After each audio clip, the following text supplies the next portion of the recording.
Welcome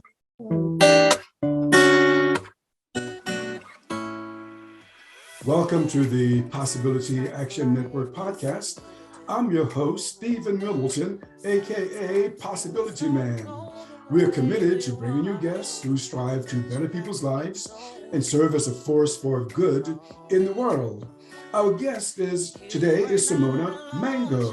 She is well experienced in the health and wellness arts. She is a spirituality coach, a life coach, and an intuitive coach. She's also a DNA healer.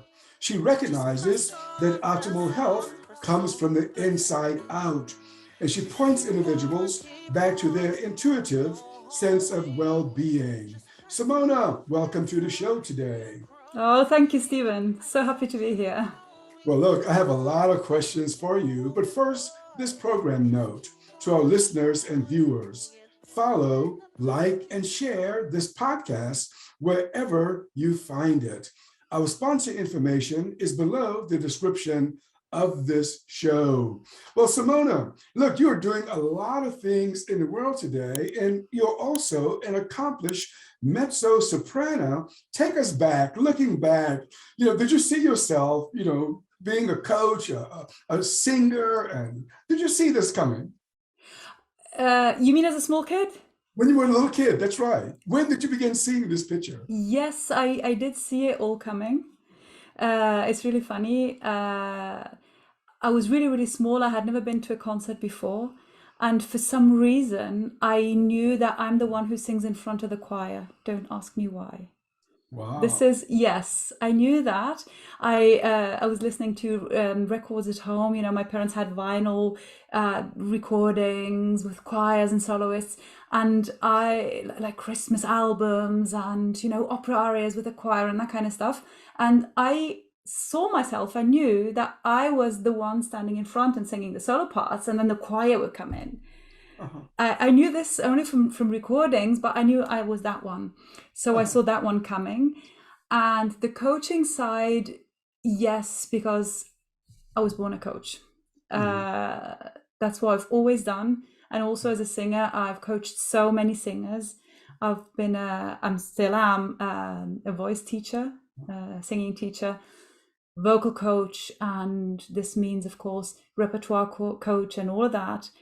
And when you sing, you kind of shift into life coaching very fast, because singing is something that goes very deep. So it's very connected to who you are as a person. Wow. Did you fall in love with singing early on as well? You knew that you wanted to do it, so did you love it from the beginning? That I love it, yes. I've always known that. I always sang, even when I was really, really small, and told me, I knew that I had good pitch. So, I had a kiddie voice and all of that, but I had pitch. I was able to sing, so I knew that. That's great. And then I came to real singing, like taking lessons and all of that, very late. I started at age 25. That's the age when everyone else starts performing on stage, and that's when I was taking my first lessons. Wow. Plus, I got there. Okay, that's great. So what is it like to perform on a stage? What is that like for you? What was that like for you? What is it like for you, because you still do it? It is a moment of madness, because it's a moment where you, as a well-bred and modest girl, tell the world, be quiet now and let me sing. So this is it's a bit crazy. It's a bit like it goes against everything you've learned and everything they told you, and you don't attract attention to you. You don't that kind of stuff. And then you go there and you do it. So it's social madness, but it's good madness, because it creates great vibes. You are very good. I've watched a few of your performances. You can find everything on YouTube now. So I just want to let people know, if you're interested in hearing Simona sing, just YouTube her. She has a beautiful voice. Now, so you got this, as I said, this beautiful voice. You're performing everywhere. People are loving you and everything. But then you begin to focus on something else. your passion. Why is that? Why did you make this not necessarily a pivot, but what made you start doing life coaching, intuitive coaching, and the like? So it's always been there under the surface, and sometimes at the very surface, because when you help a singer overcome their fear and their blockages, and what I was saying before, like you brought up to be a nice modest person who does not show off or anything.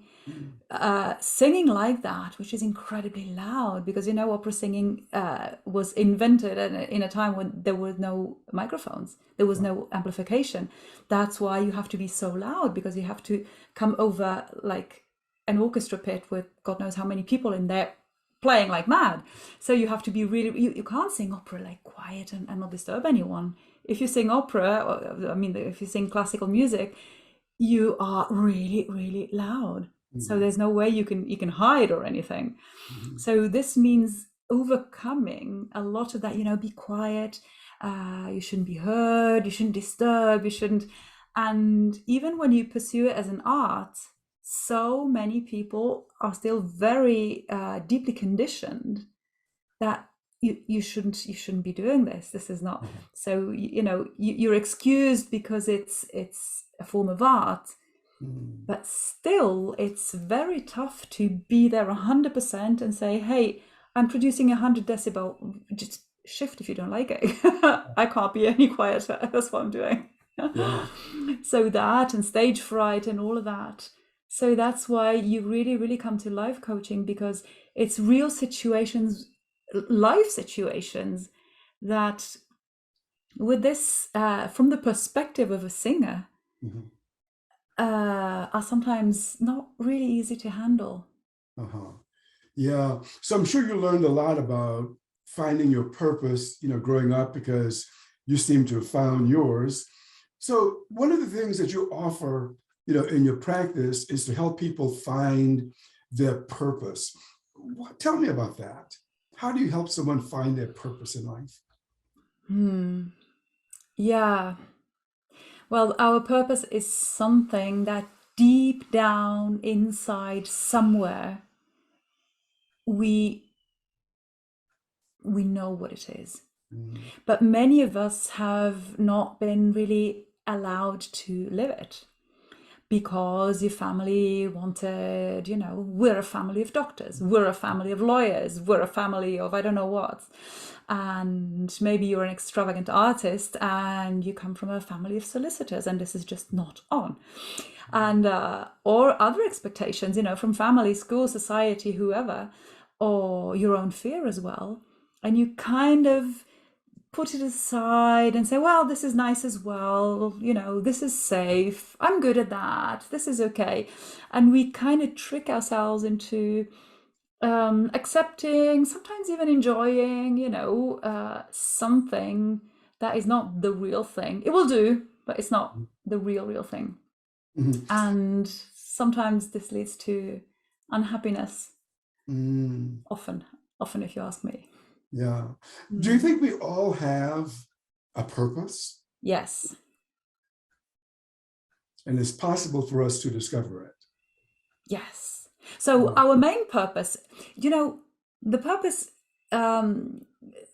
is not necessarily what am I meant to do. The purpose is more why am I here?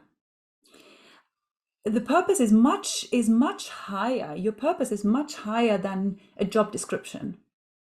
Your purpose is what's your force in this world, and you can do that in many different ways. You can be a positive influence as anything, really as anything. You can be an incredibly positive influence as, I don't know, something that you don't necessarily connect with, personal development. You could be I don't know, an artisan, someone, and the way you teach your people your craft can be making huge shifts in their lives.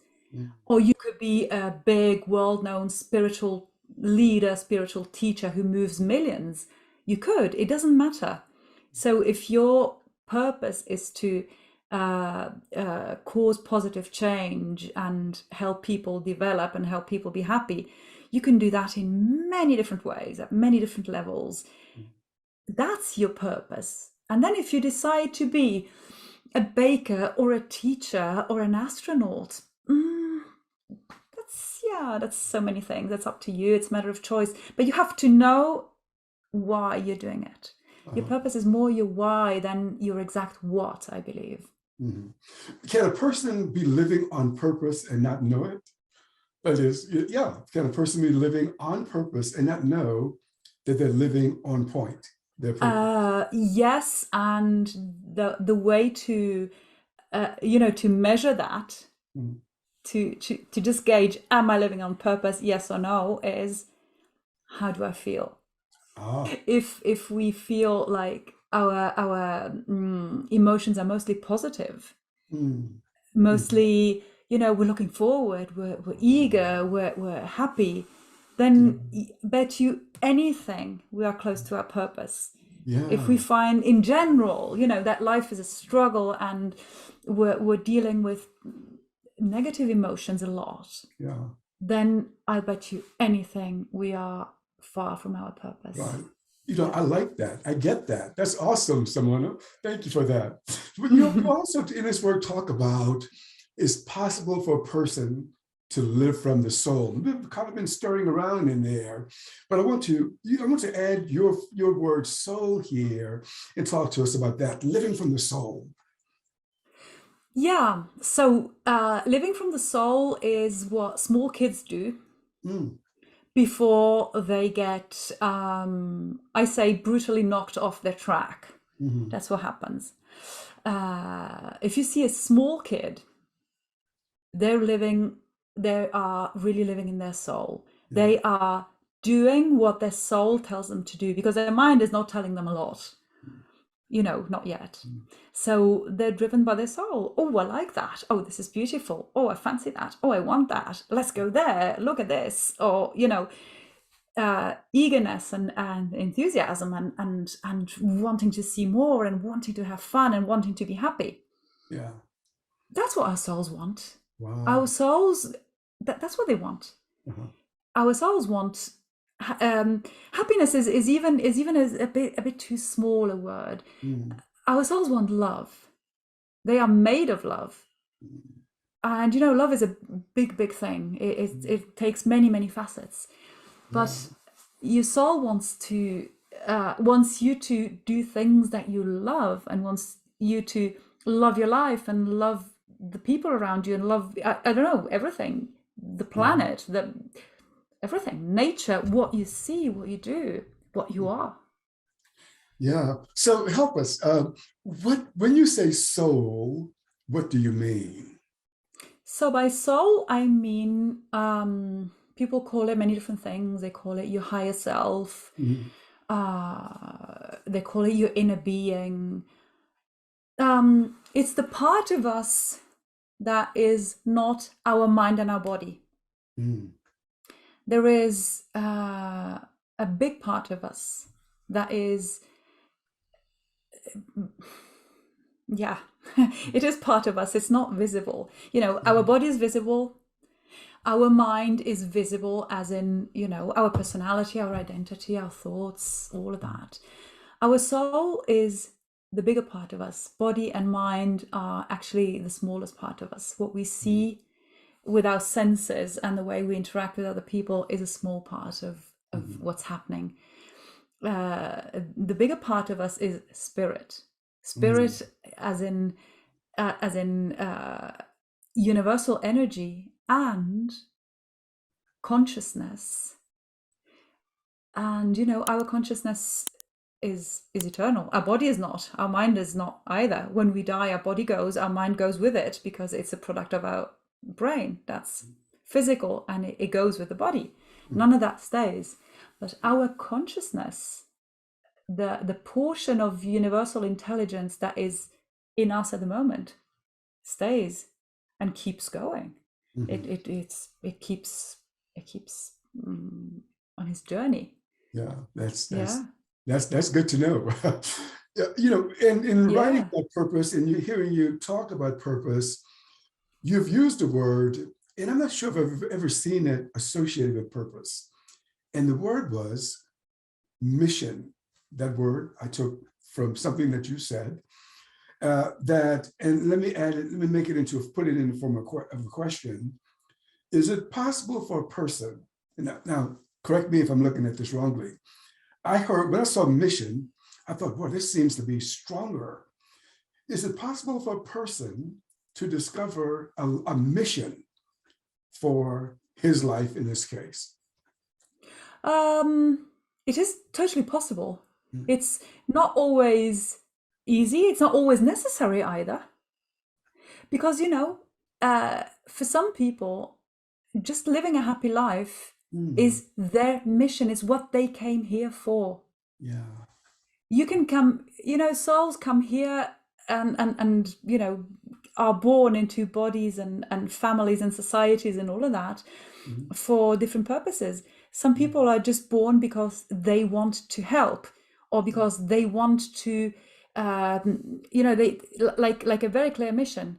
Mhm. Sometimes they're born to help another person, another soul who's on the planet, and they want to go and support that person.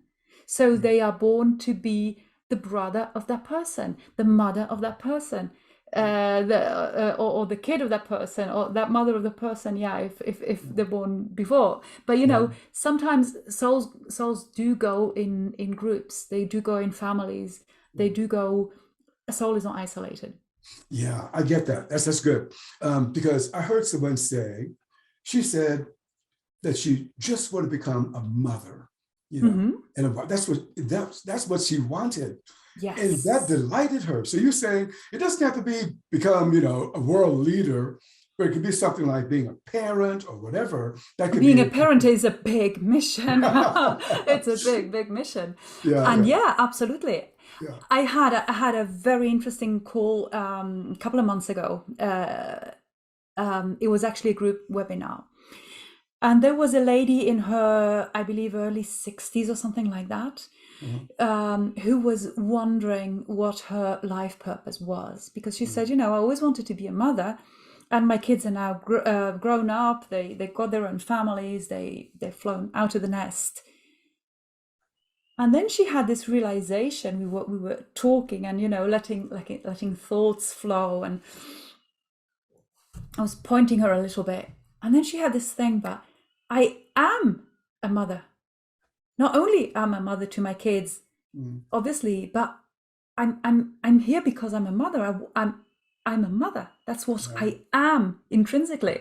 yeah, And she said, and I said, it sounds like it. And she says, I have to keep mothering. I have to keep supporting. I have to keep nurturing. That's what I'm here for. yeah. And she started um, uh, a reality. I don't know what shape it's taking, like technically, but she started a reality to support young people. Yeah, I don't know if it's a center or what she did. yeah. I She got was she you. was working on it. I know that she's working on it, Mhm. and this is amazing. This is like the lady you're talking about. She came here to be a mother. Yeah. Yeah. And so what I hear you say is that if you want to know your purpose, if you want to know if you're on purpose, check in and see how you feel. Yes.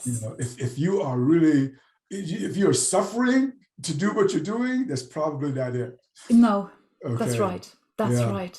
Yeah. That's awesome. And if you're feeling joy and you can't wait, then maybe you're on the right track and then see what else goes. Absolutely. Yeah. Absolutely. I love it, Simona. Okay, so now I want to shift to, not shift, this is continuing for sure, but I want to focus more on spirituality. You already touched upon it a bit here. What does spirituality mean to you, just globally? What does it mean to you? Uh, I don't know what you'll make of it, but Okay. to me, spirituality means science. Hmm. And why am I saying that? Um, you know, observing what is started as philosophy. Philosophy is a Greek word that means the love of knowledge. And the old Greek philosophers, they would just observe the universe and they would just see and describe what they saw. They would describe the stars and nature and the animals, and they would philosophize on time, on space, on soul, on spirit, on things. And they did not say, okay, this is science and this is philosophy. No, I'm describing the world. I'm trying to grasp how the world works. And this is love of knowledge. And then it's only much later. It's 19th century, really. It's, you know, with Newton and later with Darwin, they started saying, okay, this is fact, this is matter, this is, and the rest is whatever, you know, it's not real. So I can see the apple falling, the apple is real, but you know, the rest is, if I can't see it, it's not real. What my senses can't grasp is not real. But this is a very, very limited vision of things. And you know, if all the rest is superstition, if you go to it's either matter or superstition, then your vision of the world is very, very limited. It's really, really small. And spirituality means understanding. Science says that, it's not me, that the universe is made of energy. Everything in the universe is energy. Energy is all there is.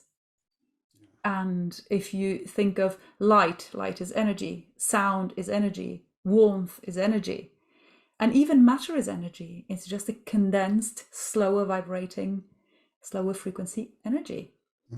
Everything is energy. And our souls are energy. So, you know, when you say what's our soul, it's the energy part of us that we don't perceive with our five senses. So what is spirituality? It's just a broader vision on love of knowledge, on philosophy and on science, which is all the same. I think, you know, I'm observing that this huge gap, that it didn't exist. It was all one. Then it went like that. Yeah. And now I can see that it's closing again. And the moment, you know, it was a necessary path, obviously, and it was all very technical and very technological and very tough and very rough. It's interesting. It was obviously necessary. Yeah. But now it's going to close again. And when this closes, and quantum physics is helping us close it very fast, when humanity gets there, we'll be at a different level. Mm-hmm. Yeah, I get that. I that resonates with me because, you know, what I hear you say is that, I mean, even though I can look in a mirror and I can see this form, I'm not the form, that there is something else. There's more. There's that as well. You're that plus so much more. And energy is a good word. I think that's a good word to say, you know. And but, you know, you don't have to believe this, right? It just is what you would say. This is just the way it is. That we are, you know, energetic beings or beings with souls. That's just the way it is. We are energetic beings. Yeah. Absolutely. Okay. Now, you also work as a spiritual coach. What does a spiritual coach do? That's what you were talking about at the beginning when you said, you know, about living life through your soul. That's it. That's living your life way past the limitations of the mind and led more by your own soul, not by someone else, you know, or someone else's, by your own soul.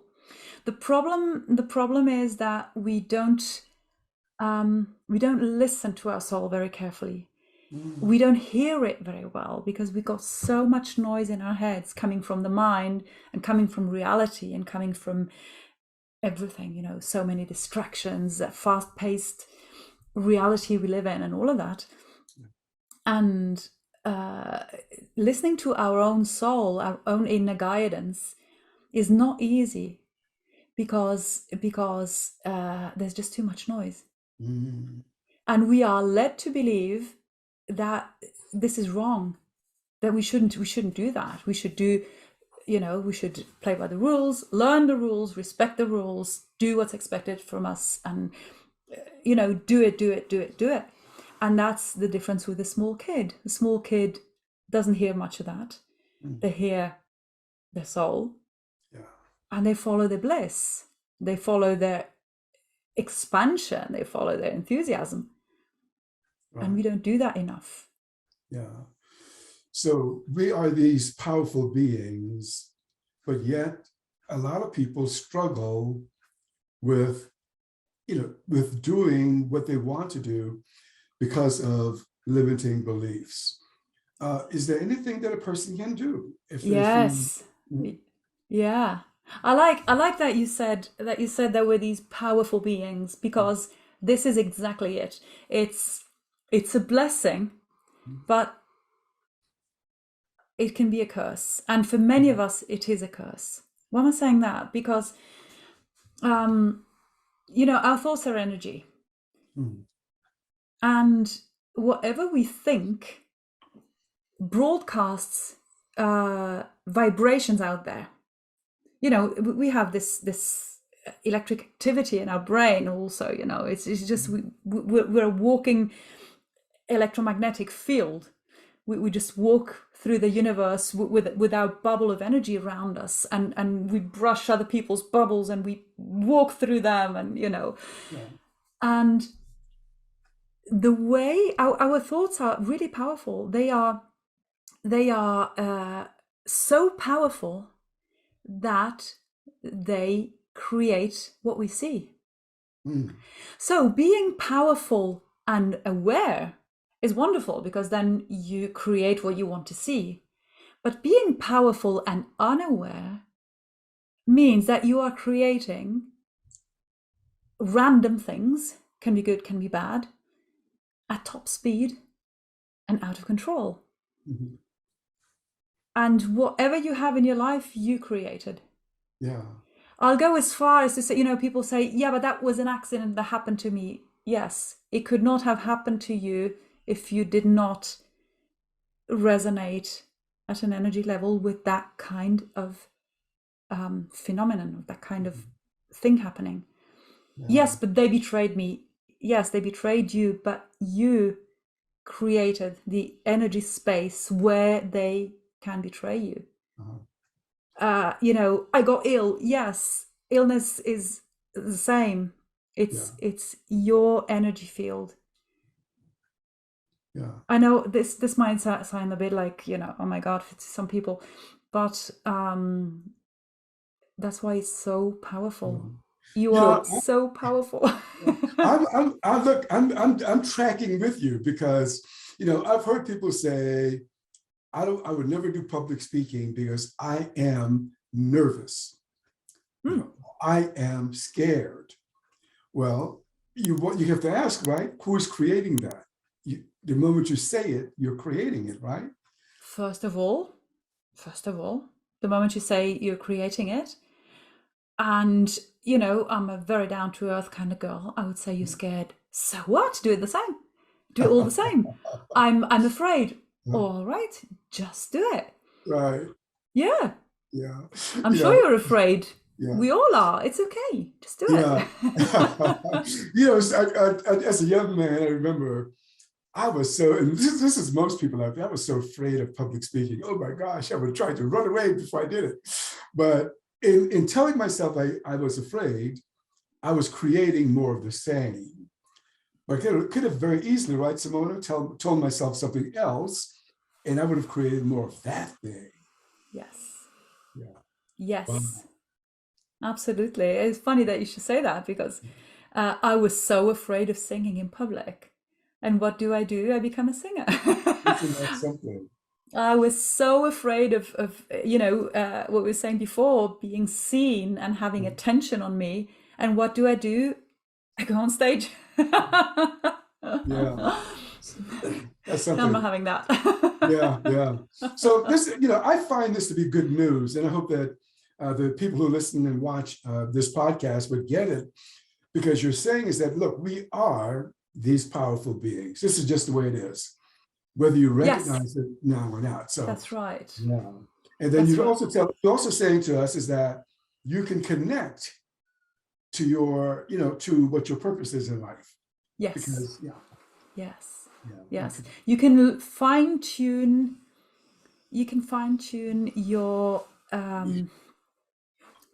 meter. You ask people how you doing. They say okay. Okay. What does okay mean? Is it more on the good side or more on the bad side? And okay is somewhere in the middle. Like I'm creating randomly. I'm creating something good, something bad, something, more or less there. Or does okay mean terrible, but I don't want to burden you with my things? Or terrible, but I'm ashamed of it? Or does it mean great, but I haven't got time to talk to you? Whatever, we have these fast social kind of interactions, but everyone for ourselves, we should really fine-tune our receiver and really ask ourselves right this moment, how am I feeling? But really, not like, yeah, everything's fine. How am I feeling right now, this very second, when I'm sitting here talking to you? Do I feel like, hell yes, this is what I do and this is what I want to do? Or am I like, whoops, sorry,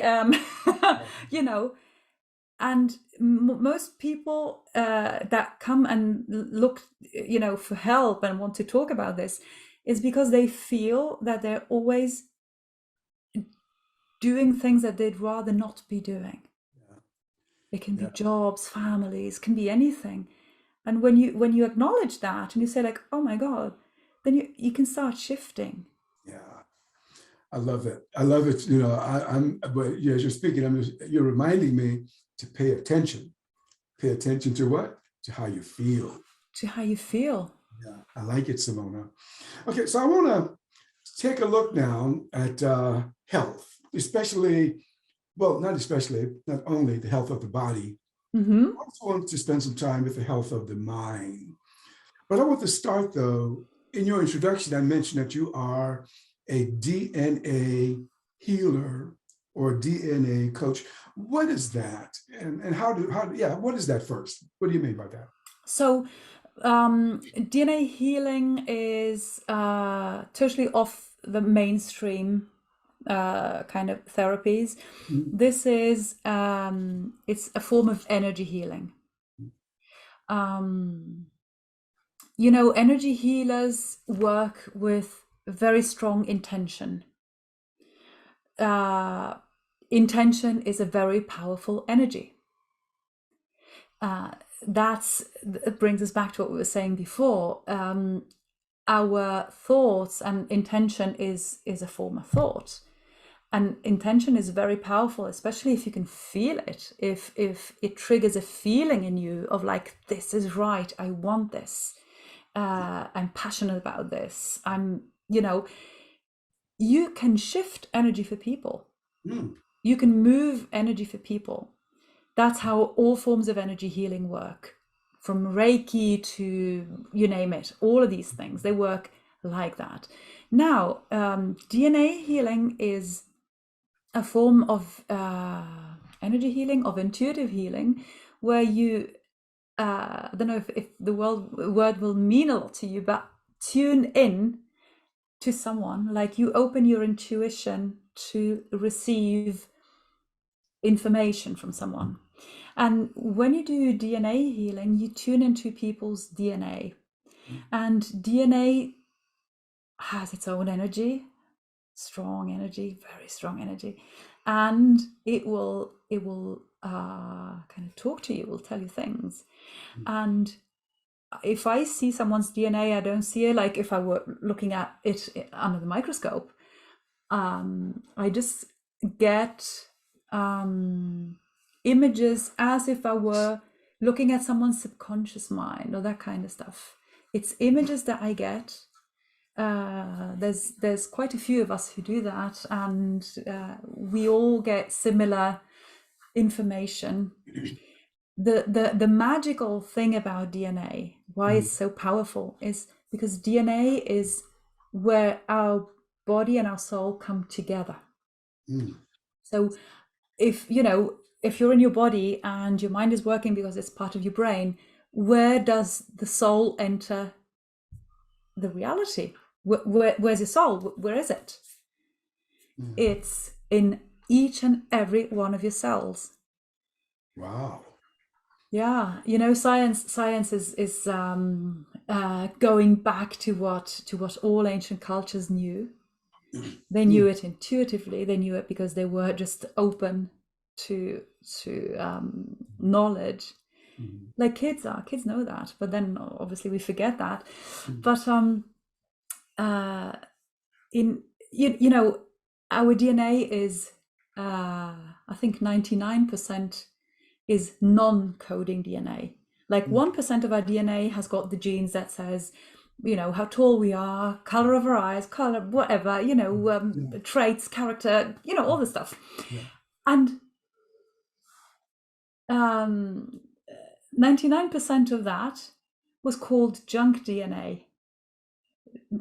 Science was being a bit rude there, saying that nature or God or whoever you see as creating all of that created 99% junk, where in the most subtle part of human beings, I doubt that very much. And now science has come to a more informed and more appreciative and gentle approach, and it now calls it non-coding DNA. Wow. And modern science in the last, I think, 2 decades now knows that the non-coding part is the part that belongs to the soul. DNA is an interface between between matter and the unified field. It's where matter and the rest of the unified field come together. That's why we are incredible antennas. That's why we are open to receiving information on a level that our minds do not understand, or not anymore. But we're going back there.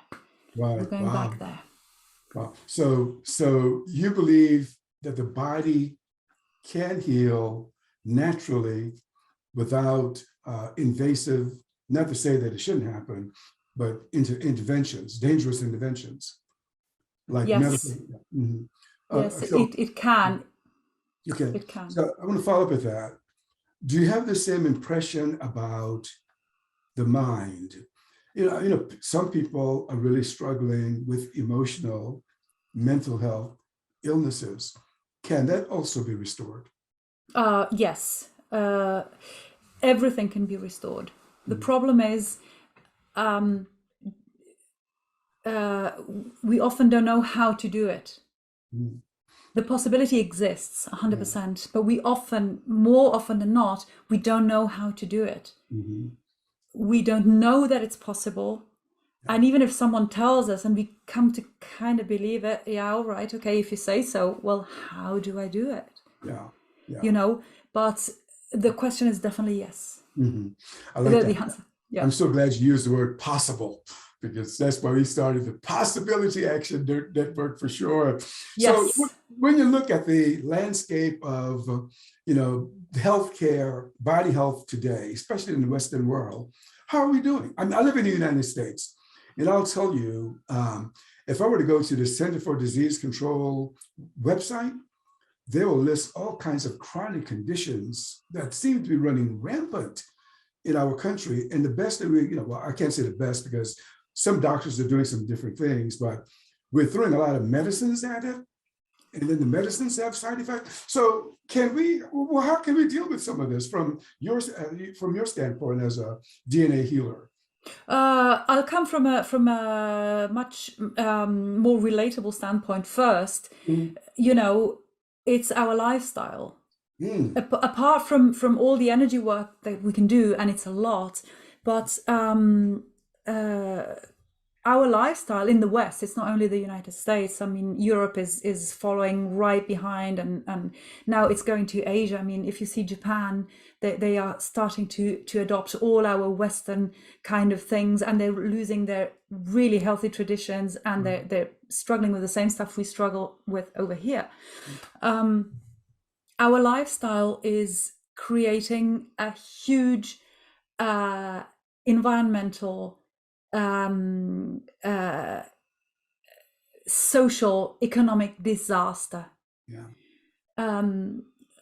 All the chronic illnesses that you mentioned, they come from a lifestyle. We are all oversugared.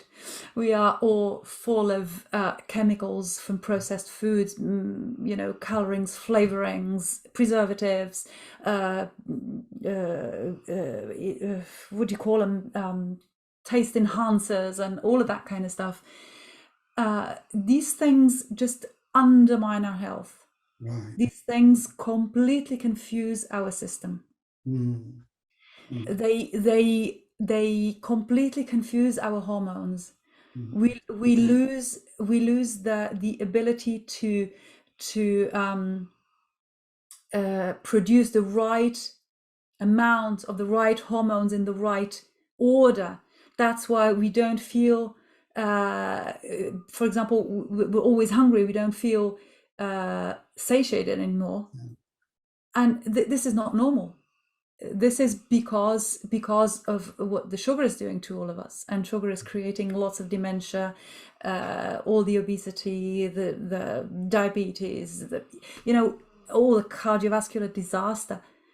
This is all our lifestyle, and the system is flawed, is completely flawed because Western medicine does not address nutrition. A lot. I mean, a couple of things. Eat more veggies. Yeah, great. But good step. I won't say no, but that's not enough. And the thing is that the lifestyle that our societies promote create more damaged bodies, more illness. The pharma industry is well happy about that. They don't want healthy population, not at all. They want a sickly, ill kind of population, not dead, because the dead don't bring money, but sick enough so you can sell them your stuff, and certainly not healthy, because the healthy and the dead don't bring money. Right. They want you sick. Right. And how well are they achieving it?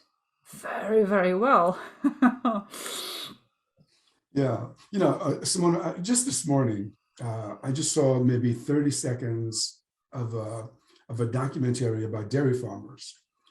And they were showing some the largest cows you can imagine, like elephant cows. And the commentator was saying that the cows were now sick, waiting to die because of all of the stuff that the dairy farmers had shot into it to make them big milk producing cows. And I thought, wait a minute, people consume the milk from those cows. I know. So yeah, and that's what you're kind of saying, isn't it? Is that? I know. Yeah. It's all completely wrong. Yeah. It's all completely wrong. The cows are kept alive with lots of chemicals. Yeah. They are so full of antibiotics, and they land in people's bodies. Yeah. The dairy, if you ask me, sorry, this is something I really want to say. Okay. Human beings are omnivores. Okay, they can eat everything. They can kill and eat animals. They can eat plants. They can eat, sure. But dairy is something that makes no sense. Under no perspective does dairy make sense. Mammals get their mother's milk as long as they're really, really small. And then the moment they can start eating whatever they eat, grass for herbivores and meat for carnivores, they don't touch milk anymore. Milk is made for babies. Each, for their own species, but milk is made for babies. And nowhere in nature do you see animals drinking, adults drinking some other animal's milk. Right. It does just really not make sense. And that we should drink cows and sheep's and goats' milk is something really, really strange. You know, back in the time, say 200,000 years ago, when our ancestors would kill some animals and eat them, before we settled, before farming and all of that, when there were still nomads going around, they would never have milk. And if they would kill an animal that had milk, I don't think they would drink it, or maybe the first time, but then they would not be able to digest it, and they would think twice before doing that again if they killed a mother again with milk. You know, it's if you give someone who doesn't drink milk, if you give them a glass of milk, they'll vomit. They'll be really, really in a bad way. Wow. This is not compatible for us. Now, the thing is, they keep us accustomed to it when we're small, and so we kind of know how to, our body learns to deal with the lactose and all of that. But this is not really natural, not to talk about all the other aspects, but just purely from our health. All the dairy is a big disaster for our body, for our system, because it creates lots of acidity. And when you have acidity in your body, you're prone to, you name it. Yeah. Any illness you can think of. Well, I'll never look at dairy again, based on what you just said. Do yourself a favor. Yeah. Yeah. So lifestyle, if you want to improve your health, lifestyle, that is your nutrition, is important. That's one thing. I've also read that you've said that some illnesses are from a disturbance in your energy. Did I get that right? Oh, in any case. Yeah. Yeah. So, you know, you could be exposed to toxic things. You could have really the wrong lifestyle, eat the wrong things, whatever. But imagine, it's a paradox, but imagine if you were totally in your purpose, if you were living really through the eyes of your soul, your energy would be so high that none of that could affect your health. But this is pure theory, because if you're living like that, never ever would you do something that affects your body in the wrong way. So I'm just going, you know, I'm just looking for an absurd example just to make a point. But if you're really living like that, your energy is full because you're living from the perspective of your soul, you wouldn't poison your body either. But if for some ridiculous reason you had a poisoned body and lived through the perspective of your soul, you would still not be ill. Because that energy overrides everything. Wow. Yes. Yeah, that's amazing. Yeah, but look, we have so much more to talk about. I got to bring it back in 2023 because we haven't touched on mindfulness, but I want to open the door because I know that you talk about mindfulness and you teach mindfulness and meditation as well. So can you just give us a glimpse into what is mindfulness? What is mindfulness? It's a strange name, I find, because mindfulness means to be full of your mind, and that's not really what we want. We actually want to quiet down the mind. But okay, having said that, what we call mindfulness is the presence, having your mind fully in the present, fully in the moment. So wrong term for a great concept. So when people say, what's mindfulness? Mindfulness is a bit like what we were saying before. Okay, ask yourself right in this moment, how are you feeling? You are being really mindful in a way. You are being really attentive, really present to how you feel. This is a form of mindfulness, if you will. And if you can be present to whatever you're doing, say you are looking at a flower and you look at the flower and only the flower exists. You're not thinking about what you're going to cook and about, you know, the call you have to make and none of that. or you are writing and then you only write and you're not thinking about, oh my God, the washing machine, or, that kind of stuff. When you are really, really present to that moment and not in the past, reminiscing, in the future, worrying, planning, then you are in that only moment that is the only moment you really have, because you don't have the past anymore and the future is not there yet. You don't have either of those. You only have the present, but we never look at it.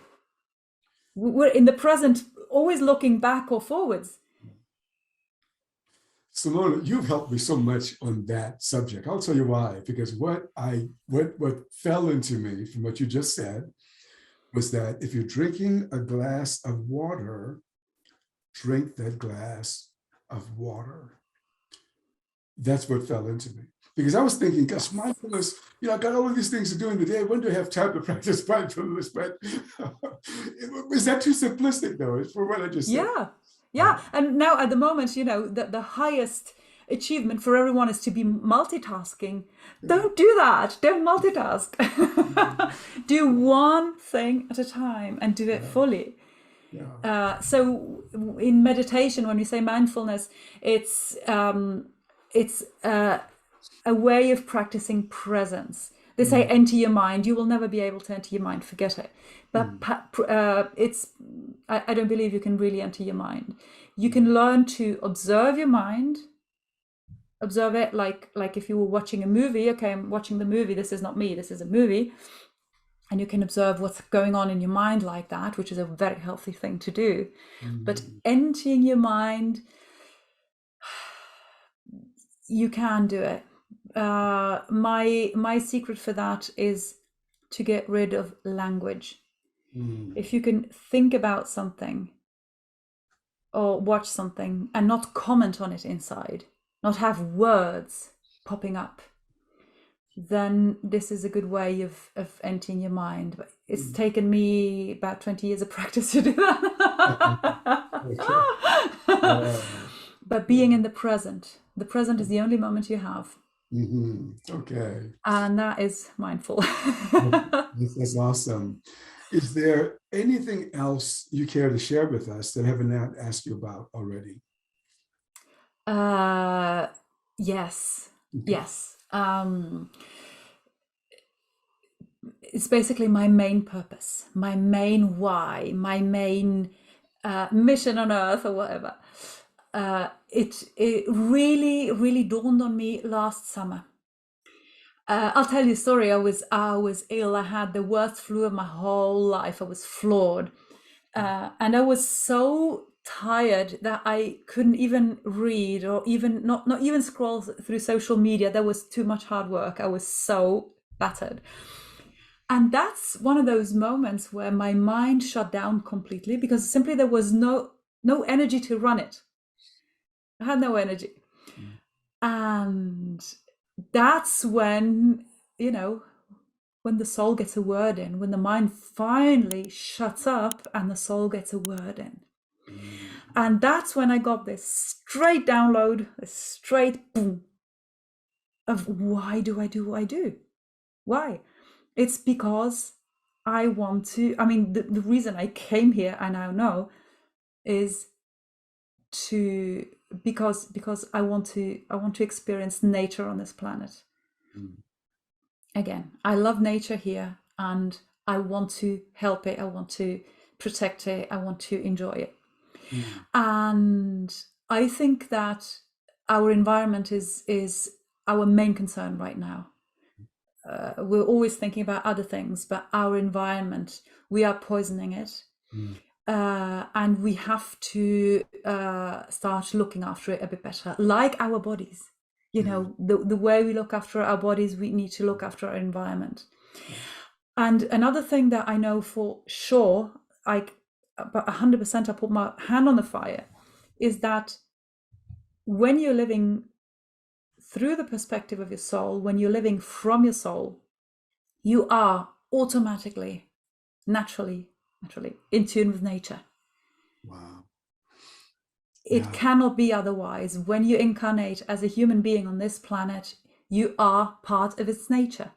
And when you are in your soul, you are in nature. Mm.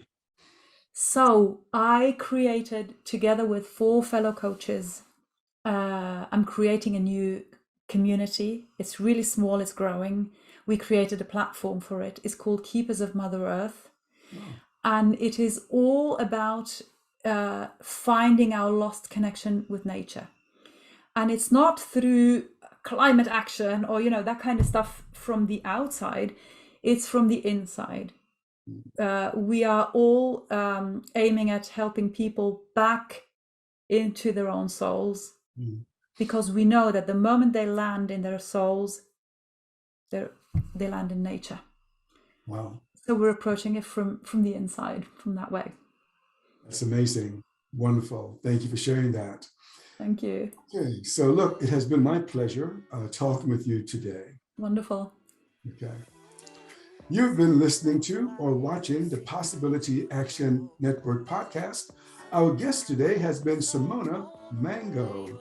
My name is Stephen Middleton, your host. Until next time, good day. You are not alone, just keep